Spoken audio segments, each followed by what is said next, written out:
I'm on everything. What's up, folks? We are back. Back for the post show. Episode 88 is in the books. Fun episode. And we are here, folks!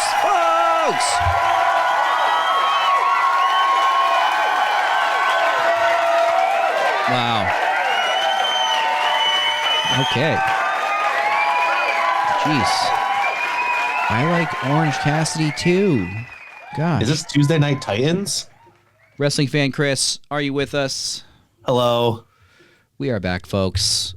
Welcome to the post show on Patreon and probably other places later on. We are here to discuss the ID program, folks. WWE has launched the ID program where they're going to make sure no underage people get into any of their shows anymore. No, just kidding. WWE is going to be, they already are, developing independent wrestling talent via this ID program, and they have already signed so many of our favorites here. I mean, you have, on the WWE ID program, you have Bryce Donovan, Jack Cartwheel, who else? Marcus Mathers, Zeta Steele, Cappuccino Jones, Zara Zacher, Sean Legacy, Zoe Sager, Brad Baylor, Aaron Rourke, and Aaron Roberts, Jackson Drake, Ricky Smokes, Gail, Okay. Marcus Mathers, like I mentioned, Ice Williams, and Sam Holloway. Folks, best wrestler on this list. 3, 2, 1. Ready, Kris? 3, 2, 1. Aaron Rourke. Aaron Rourke. I was nervous that you might have said Marcus Mathers, which is fine, but I got to go with Aaron Rourke. There you go, folks. Done. Shout out to Aaron Rourke, the evil gay, who they didn't make him change his name. They're calling him the evil gay on the ID graphics. So we're here to talk about the WWE ID program and whether or not AEW should follow suit and invest their resources into some type of indie wrestling or really talent development program like this. And really the reason why I wanted to ask this question is almost because another question I have is, what are they going to do if they don't, right? Are they just going to let WWE scour the indies, send William Regal up to the balcony seats at the Lowell Memorial Auditorium and take all the talent on the indie scene? There's going to be nobody left for AEW to sign, right? All I know is when that William Regal music hits at the Pierogi Dome, it's going to be like crack, okay? No, well, they don't hit his music. He's just stoic. He's just there. Yeah. They don't tell you he's there. He's just sitting there. All the photos are of him just like stoic. No, but you're right. I mean, if they don't do something, they're just WWE is going to take every single independent wrestler that anyone has ever liked. Right, and AEW right now, for one, they have a huge roster of talented wrestlers. They kind of have already been doing this in a way where just somebody that comes up, whether it's like a Mike Bailey where their contract ends, or a Will Ospreay where their contract ends with their current company, AEW is just ready to sign the top talent, or less so now, but also bringing over people from WWE who are dissatisfied. Like I said, there's a lot less of that now, but the focus here is on the indie wrestling scene. So you have this whole scene of wrestlers that are not necessarily signed, and they're not cast-offs or formerly signed released talent from WWE. So if WWE is going out there and signing people, for one, there's the people that are like the obvious choices that are just at the top of the heap in indie wrestling. I'm going to say off of this list of 16, like I said, Aaron Rourke, Marcus Mathers, Zeta Steele, and then there's like the people that you can see something in where they're almost like, not unseen, but like untapped, so to speak, like Bryce Donovan, Brad Baylor, I mean, it's Ricky Smokes, I think, is an obvious talent as well. But so there's the guys that if you look, then you'll see their potential. Then there's the people that no one's looking at, and WWE gets to have their pick right now, right? They get to say, well, that guy's obvious. We'll take him. This girl has a lot of potential. We'll take her. And nobody sees anything in that person, and we'll take them too because we see something in them, right? It's every single like ability, every single type. They're just everybody. Well, I'm not saying that there's anybody on this list that they don't see anything in, but I'm saying if they're so like just an unseen talent, you know, if they're so overlooked, WWE's putting their ear to the ground and they're gonna catch these people first, right? Yes, it's like in baseball when you have all those minor league systems, and it would be like if one team just was the only team that had a minor league system, and they took literally every single talent, whether they're like almost ready for the majors, like 2 years away or like 10 years away, but they have them all. Yeah, and it's going to make it so there aren't going to be any of these unsigned, super talented people because they're all going to be signed to WWE ahead of time. Yes. So all those people that you would see coming a mile away, they're just going to be off the table, right? And it's not so much that they're just like signed straight away to WWE. That's the sort of newness of this whole thing where we actually don't really know what it means to be signed to the ID program. We can presume, they've given us some indication of what it means. They've said that they are not going to, they're not required to not lose, essentially, and that AEW essentially could still sign them. So Tony Khan spoke about this recently. He said that he doesn't know what this means. It's going to change the indie wrestling scene, and it's going to change, obviously, the free agent market, which Tony Khan is like the biggest. I mean, he's kind of a one-man ID program as far as unsigned free agents go in sports. So he's got. I mean, he doesn't really need much more if he actually paid attention to this stuff. Which, I don't think he has any more bandwidth to devote to something new like this on his own. But it's going to make it so all these people that you would see coming a mile away, they're not an option. They're already on that path. Because who's going to get their whole career set up by WWE and just go, well, thanks for all the support. I'm going to go sign Tony Khan now, Thanks for paying my way here, whatever, helping me get new gear, giving me tips, putting me in this training program, giving me access to all of this, whether it's facilities or coaching or anything like that. Oh, yeah, I'm just going to go to AEW now. I mean, they'd have to offer them a lot of money, obviously, to do that, but the AEW would have to offer somebody a lot of money to be swayed away from WWE. Yeah. But it's going to, and maybe there might become a dynamic in the future where maybe they don't want to sign these guys, or maybe there's going to be new things that happen because of this that we can't really anticipate. But like I said, the one thing we can anticipate is AEW is going to be like kind of left behind if they don't start some initiative of their own. Wouldn't you agree? Yes, they're definitely going to be left behind. They got to do something. Like you said, though, it might just be giving more money to people. That could be the only thing they have to do, and that might work. Yeah, I mean, well, I think especially if like WWE is not establishing that these guys are inherent, like they have to go to WWE. Otherwise, they would have just signed them to NXT, right? Yeah. So, but at the same time, that's only going to go so far. Like they've said, like, yeah, this isn't going to impact what they do on the Indies. We're not going to make them, like Tony Khan, when an AEW wrestler goes to the Indies, they're not exactly losing a match, But those are signed AEW talent who are AEW is their first, gig on national television, etc. Yeah. So, but WWE is not going to want. So, like, how this would play itself out is somebody goes to some show and does something that's way beyond what's acceptable, right? Which I don't even think they would, because they'd probably like self-censor themselves and say like, well, I'm kind of signed with WWE. I can't go out and do a Judy Bagwell on a pole match. I'm sorry, or like I can't go do this overtly sexual angle or this questionable, troll job. There's going to be some level of like unacceptable stuff that we see in wrestling that these people are going to at least probably shy away from, right? That's a great point. Something that I don't think people have thought about with this thing. It will affect the indies that way. That's a good, great point. Maybe even in subconscious, you're right. The wrestlers are going to kind of stay away from it, I think. Like, to be honest, we don't really see too much stuff on the indies that's like Raven and Sandman type stuff where there's this True. like this grossness that's kind of made its way out, right? People aren't doing shock jock gross controversy stuff because it's really nobody wants to see it really.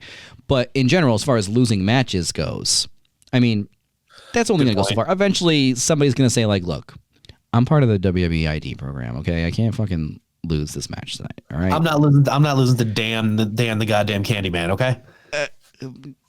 Shout out to Dan the goddamn Candyman. Yeah. So then, if you have just all these WWE stamped guys with WWE on their shorts, or all the indie promotions are already out here saying it. This is the WWE ID program talent that's going to be appearing at our show. Okay.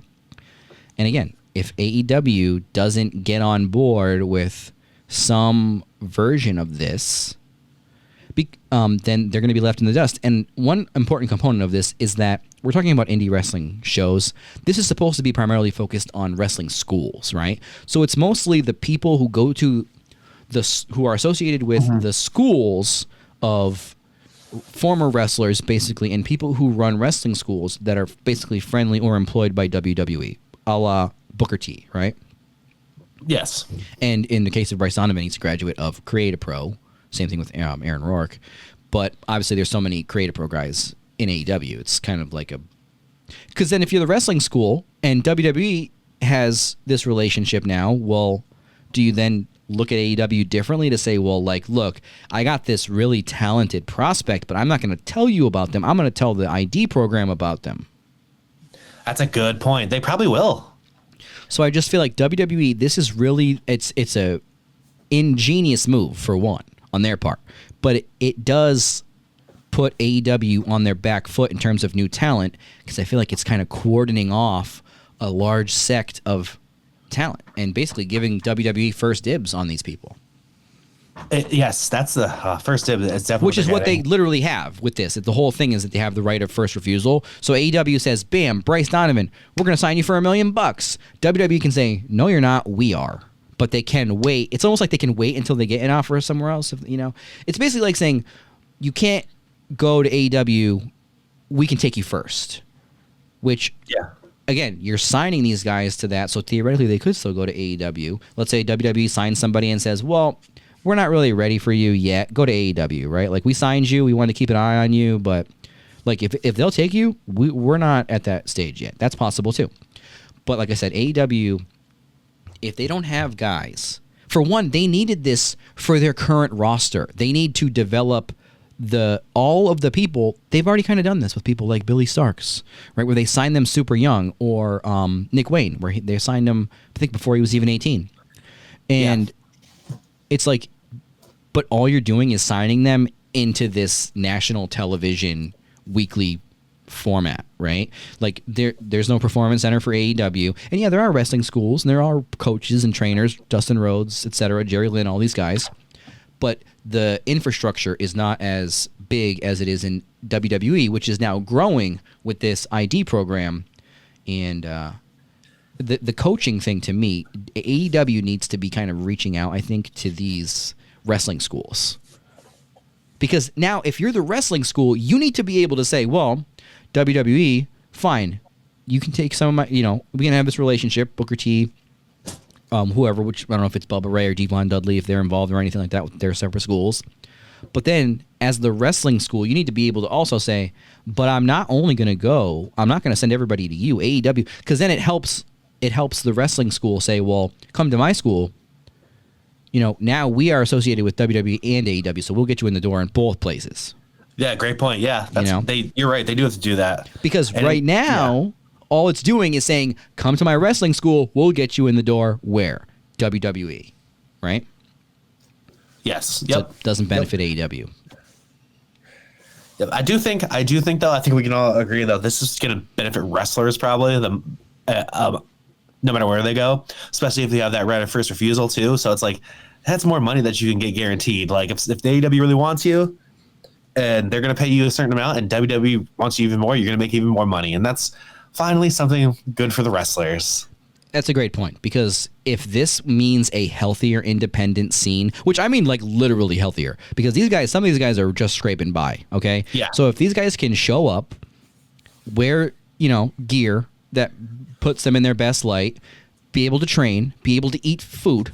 You know what I mean? Like if they can eat and nutritious food and be able to work out, instead of having to be like formerly Darby Allin, where he's cooking a burger on a George Foreman grill in the gym bathroom because he's homeless. If we can go to indie shows as fans and no indie promoters are saying, bring your own bottles of water. I don't want to give you bottled water. That's right. That is going to make these indie shows that we go to better. And it's going to make these guys all better. And they won't have to eat so many pierogies after the show if WWE is sponsoring them. They're still going to, if it's free food, they're still going to take it. Don't worry. People won't have to take the extra filet of somebody else's Outback Steakhouse dinner when they order a filet that they didn't want. And it's the only nourishment that you get on the indie wrestling scene. One of the wrestlers' moms doesn't have to make a crock pot like family meal and sell it for $2 a plate. If this means wrestlers don't have to drive around at midnight in and out of closed McDonald's parking lots, no. But no, but I think it'll also affect like even up and coming wrestlers, because I'm assuming that some of these marquee guys won't have to get paid by the independent promotion, or if they do, it'll be very little because they'll be getting other money, which means that money can go towards newer guys. So, I mean, it'll help the business. Yeah. So, but you mean that my grumpy wrestling fan, second row ass can't find a reason to complain about this? So if it's going to make indie wrestling shows better. Well, what if they're going to sign away all my favorite indie wrestlers, and then they're not going to be at my favorite shows anymore. See, I found a reason to complain about it. Good point. Saturday nights, you're going to kill the indies by putting a show on Saturday nights, because I go to shows on Saturday nights. And if everybody's at Collision, then they can't go to if you're doing all your Ring of Honor tapings on Saturday nights at Collision, then everybody's going to miss my favorite indie show. I mean, there's not many indie shows at 12 midnight, though, on Saturday night after Collision's tape. Don't worry for Ring of Honor. We're not going to miss that. We're fine. We just wander the streets of Springfield, Massachusetts, looking for wrestling of all kinds. Whether it's Bobby Cruz telling us please not to leave because there's more matches, or if it's the Sandman, we won't even say, walking down the street. Some would say we're still searching for the Sandman on the streets. Yeah, some would say we're still wandering the streets looking for Hardcore Hack. Is he on the ID program? If they get it for cheap.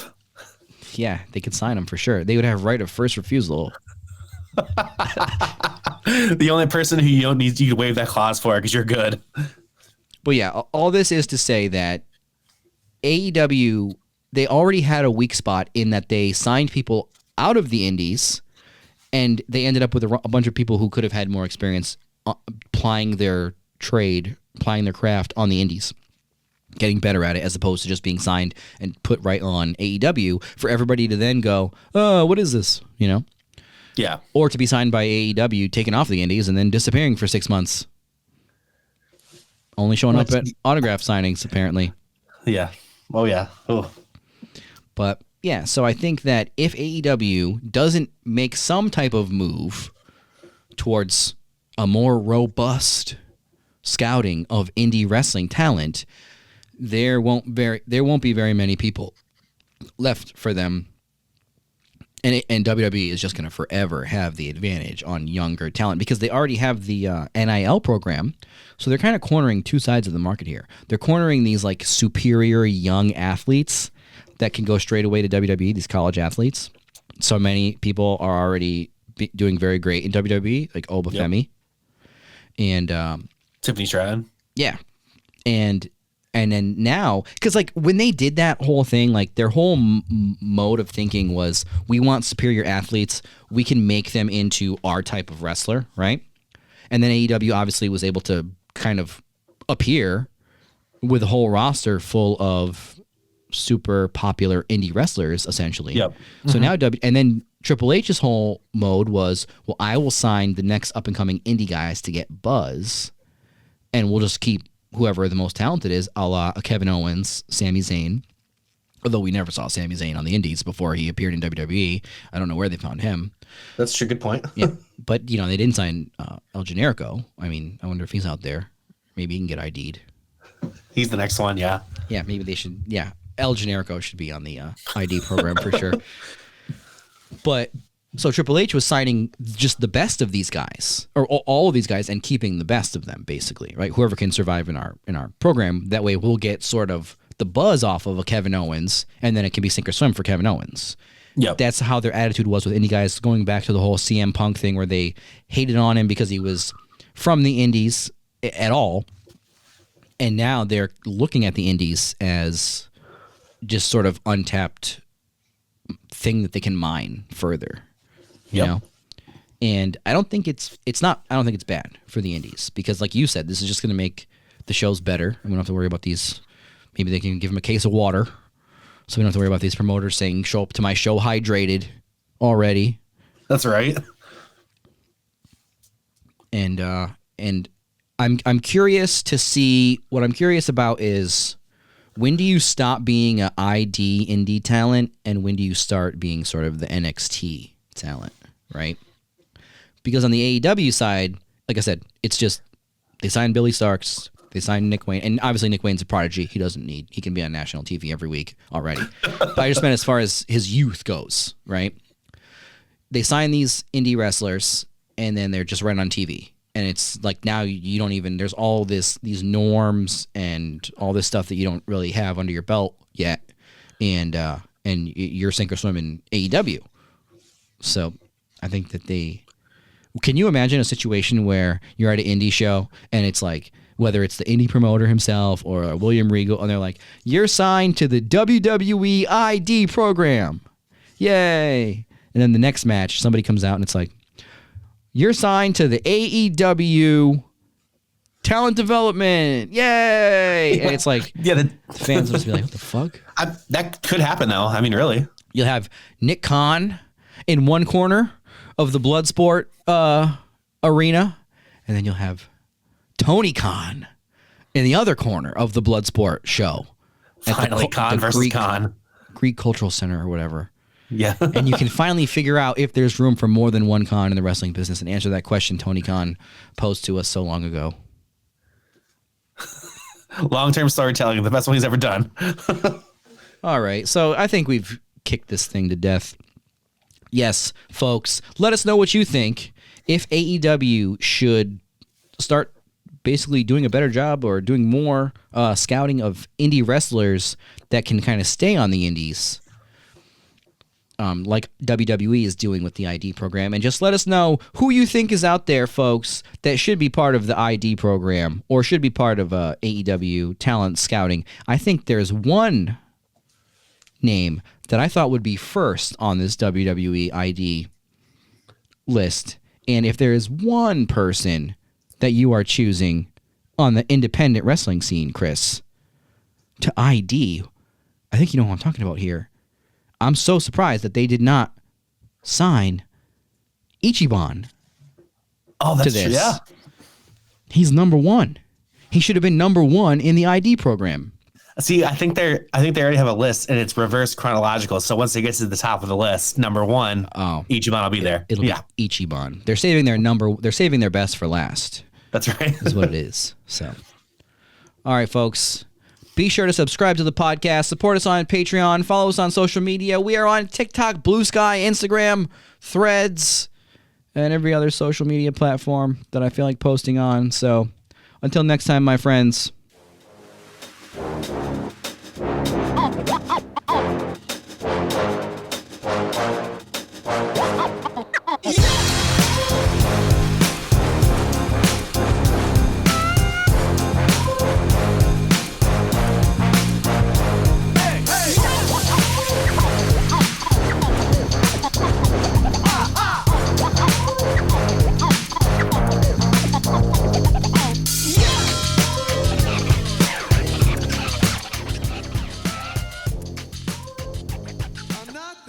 Fan of sports entertainment, but that was pretty entertaining.